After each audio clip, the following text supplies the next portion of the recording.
D'abord, le Premier ministre n'a apporté aucune solution aux problèmes que le pays traverse, à la crise budgétaire que son gouvernement, que les gouvernements successifs d'Emmanuel Macron ont provoqué avec constance, alors que nous avertissions depuis longtemps. Vous dites, on en parle beaucoup cette semaine, mais nous, ça fait des années qu'on en parle. Et ça fait des années qu'on propose ce que le gouvernement n'évoque toujours pas aujourd'hui, des mesures d'économie sur le train de vie de l'État.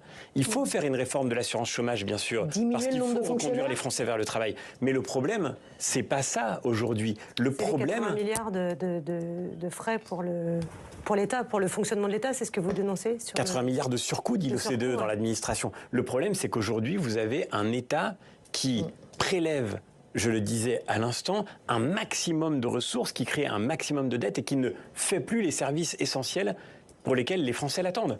Donc, est-ce que vous n'êtes pas d'accord sur cette réforme de l'assurance chômage? Non, mais il faut faire... D'ailleurs, le gouvernement, c'est la 5e réforme qu'il fait de l'assurance chômage. Il y en a une qui vient d'être faite il y a 3 mois, elle n'est même pas encore rentrée en application. La durée d'indemnisation se réduit de plus en plus. Que le Premier ministre parle à nouveau d'une nouvelle réforme. C'est bien la preuve que ce gouvernement réforme à la petite semaine. C'est absolument affligeant. Mais qui va dans votre sens. Mais nous le disons depuis très longtemps. C'est d'ailleurs un grand point de différence avec le RN. Ouais. Mais il faut faire en sorte que dans un moment où vous avez partout dans le pays des centaines de milliers d'emplois non pourvus, qu'on puisse faire en sorte que des gens qui sont aujourd'hui au chômage retournent vers l'emploi. On a proposé un amendement à l'Assemblée nationale pour que les gens qui perçoivent le RSA soient obligés, en contrepartie, de suivre une formation, de s'engager dans un parcours qui les ramène vers l'emploi. Le Rassemblement national s'y oppose. C'est bien le signe qu'il fait lui-même le pari de l'assistanat. Mais ça, je le redis... Et les gens qui ne veulent pas travailler dans la restauration, 200 000 emplois sont à pourvoir, on en parle aujourd'hui.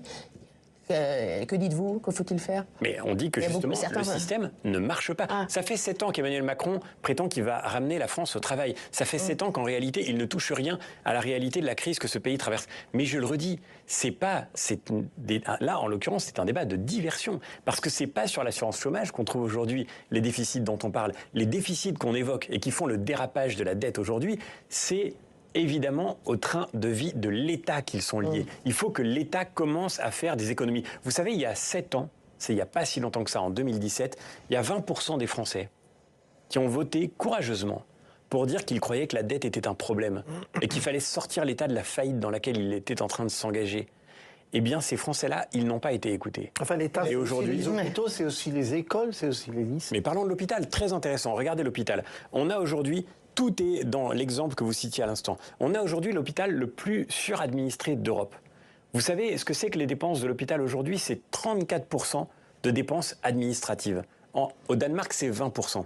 Donc quel est le résultat de tout ça? Le résultat, c'est que vous avez des soignants en première ligne qui sont trop peu nombreux, trop mal payés, qui sont en permanence exposés à des besoins de reporting, de contrôle, de surveillance, alors qu'au contraire, on devrait leur faire confiance. C'est à eux qu'on devrait donner les moyens de faire leur travail. Moi, je suis professeur dans l'éducation nationale. C'est exactement la même histoire. Vous avez dans l'éducation nationale un peu plus d'1 million de fonctionnaires.